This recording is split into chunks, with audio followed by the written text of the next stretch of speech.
It's the 21st of June, 2018. This is the RheumNow Week in Review. Hi, I'm Dr. Jack Cush, Executive Editor of RheumNow.com. This week we have some post-EULAR thoughts.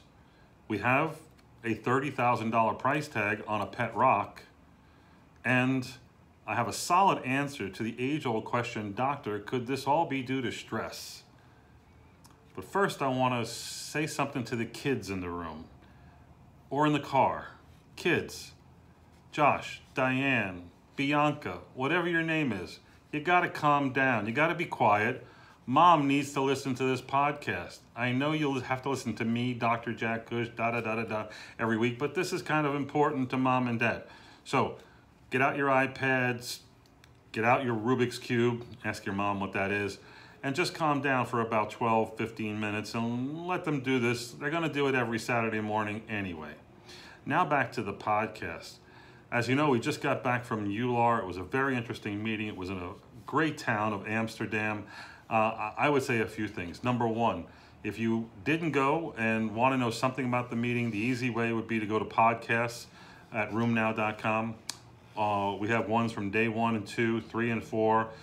You can look at it on or listen to it on iTunes, Stitcher, SoundCloud, wherever you get podcasts. It's an easy way to hear from a lot of good people on some interesting subjects. I think you'll find it interesting. Second, the bicycles in Amsterdam were unbelievable. I was warned ahead of time that it is one biking town. They're all over the place, and pedestrians are at risk because they own the bike lanes, and there's bike lanes everywhere. So yes, I had to look twice, 3 times before I crossed the road because they were zipping by in the dozens and in packs all morning, all night, all day. It was impressive. Stems back from the 70s and 80s when there were a lot of car accidents and deaths. There was the high price of gasoline. Bikes took over, and they've been dominant force in Amsterdam. It's part of the culture, part of what makes them interesting and unique. Everybody was talking about the bikes. It's a wonderful thing. It was a little bit of a dangerous thing, but nonetheless, they were all over the place. A word to EULAR. You need more cities like Amsterdam. Amsterdam was fabulous. Everybody really enjoyed it. They enjoyed the meeting, but they really enjoyed the city. There was plenty to do. Tons of canals, great walk city, easy to get on and off. I was told to get on the hop on, hop off. I was looking for a bus. It wasn't the bus. It was actually the canal tours that you could go on and off all around the city. Pretty impressive. As far as the meeting, I think that you'll find, if you looked at the data, there was a lot of data on therapeutic weaning, which I still find interesting, that we're doing studies about the ability to wean. When the ACR has pretty clear guidelines that if you're in remission, don't change anything. Actually, if you're in low disease activity state, don't change anything. But if you're in remission, you could space out therapy or take off 1 of 2 drugs, preferably the DMARD as opposed to the biologic. You could go either way. But if you're going to do weaning studies, why not do studies that look at either x-ray outcomes or financial outcomes? Showing me that you can do it or not do it and flare or not flare is really not that helpful anymore. But yet we still see in the last 2 or 3 years a lot of these studies.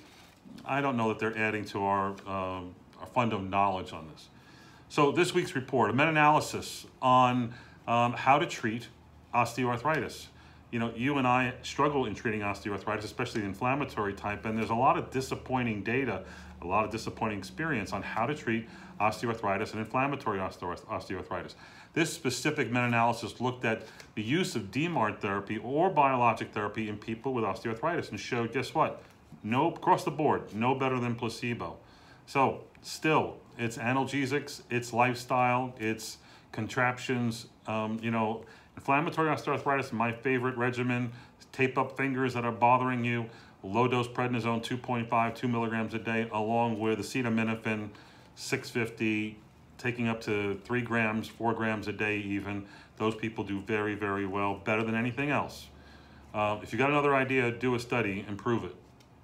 ANCA-associated vasculitis, a lot at the meeting about ANCA-associated vasculitis. You might want to look at Lenny Calabrese's interesting report on that. He chaired the sessions on vasculitis, but specifically this cohort of 250 patients looked at the risk of serious infection, especially during the induction period. They found that 1/3 of their patients have serious infections. That's gigantic.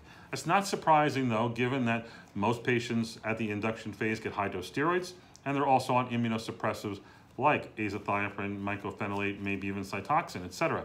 So 1/3 get SIE, serious infectious events, hospitalizable infections. Risk factors are age, smoking, creatinine being very high, greater than 5.7, CD4 T cell counts less than 281, and being on IV cyclophosphamide.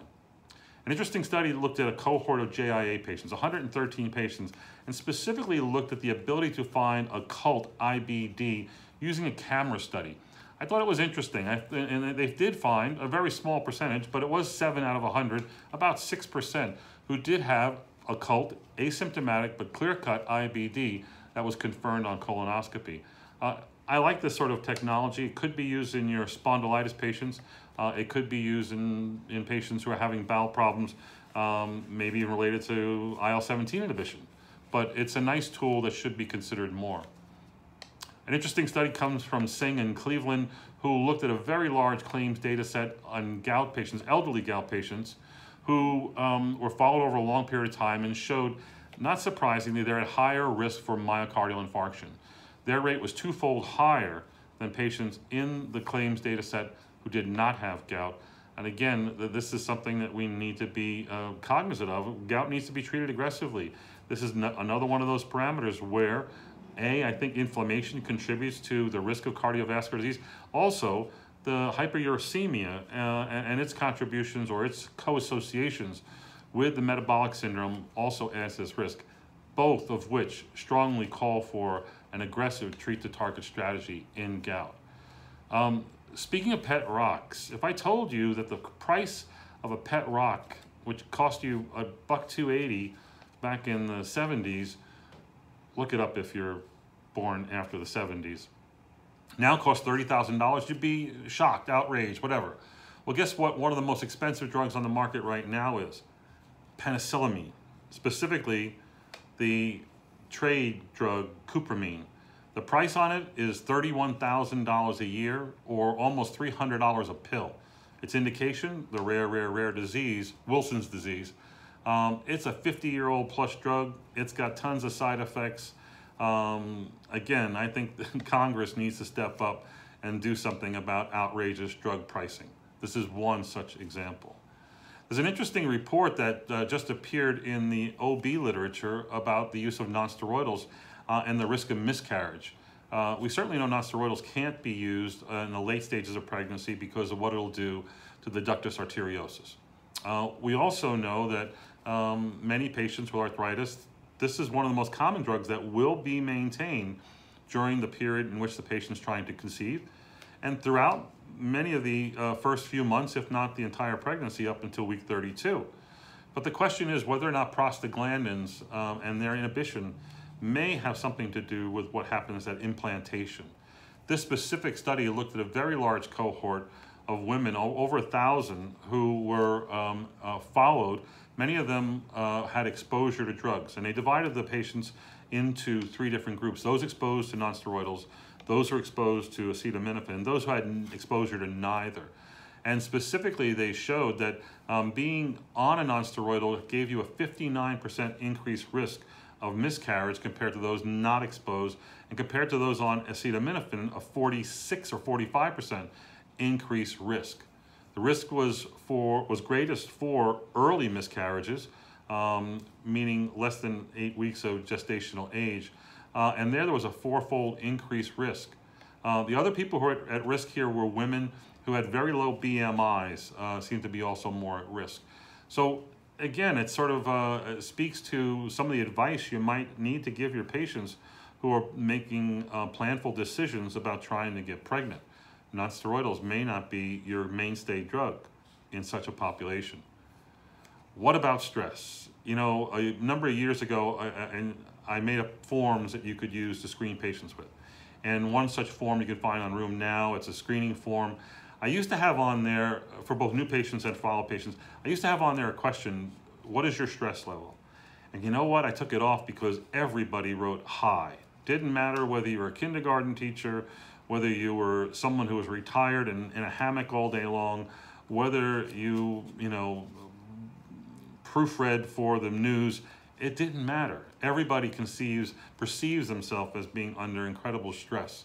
And we always get that question, could this have been due to stress? How did this happen to me? You know, yes, it's probably good to invoke stress, but everybody's got stress.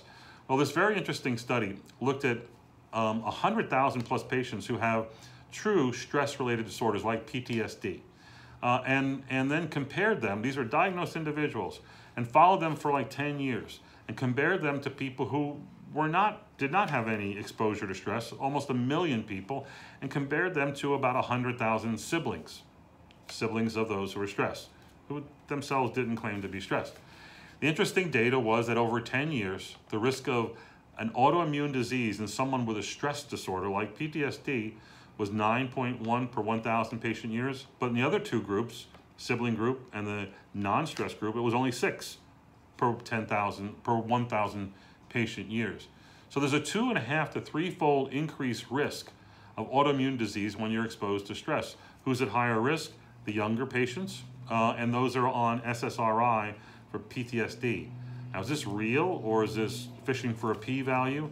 I think it's real enough that I can now say, yes, stress is one of the factors, and yes, you should do all you can to control it. That's another study. Lastly, I'm going to get into seronegative and seropositive RA. I was asked to write an editorial on seronegative RA, and I've been mulling this one over for a long time. I think it's a big challenge. I think there's a lot that we don't know about seronegative RA. We certainly know that there's a subset of those people early on who'll go into remission. There's a subset of those people after many years who'll declare that they have some other disease like occult IBD or an occult SPA, spondyloarthritis. But there is a lot of data that speaks to seronegative disease. This one report I have looked at about 250 patients, 200 who are seropositive, 200 who are seronegative, and then followed them on their response to nonsteroidals and whatnot. At baseline, turns out that seronegative patients tend to have more disease and more severe disease than do seropositives. Most people think quite the opposite. But it turns out that you need more, and it's more swollen joints, more tender joints, higher -28 values. And that's because you probably need more joints to achieve an ACR EULAR definition of having the disease RA. Turns out that over time, many of them will do very well. Some will actually go into remission. But when these people were followed on conventional DMARD therapy, after a year, the seronegatives may have responded better, but by 2 years, there was no differences in response. So they are different at the outset. Their behavior may be different. I think there's a lot to be learned about seronegatives versus seropositives as we go forward. That's it for this week at RheumNow.com. Make sure you go to the website to find these links to learn more about what's hot in rheumatology. Note that next week, beginning Monday, I think you'll be seeing a new feature on our website and in our email called Therapeutic Update. These will be a matrix of videos around a specific topic. In this case, it's going to be around EULAR 2018 with a collection of what I think are my favorite and most popular videos from that meeting. Take a look at it. I think you'll like it. That's it for this week. See you next. Bye.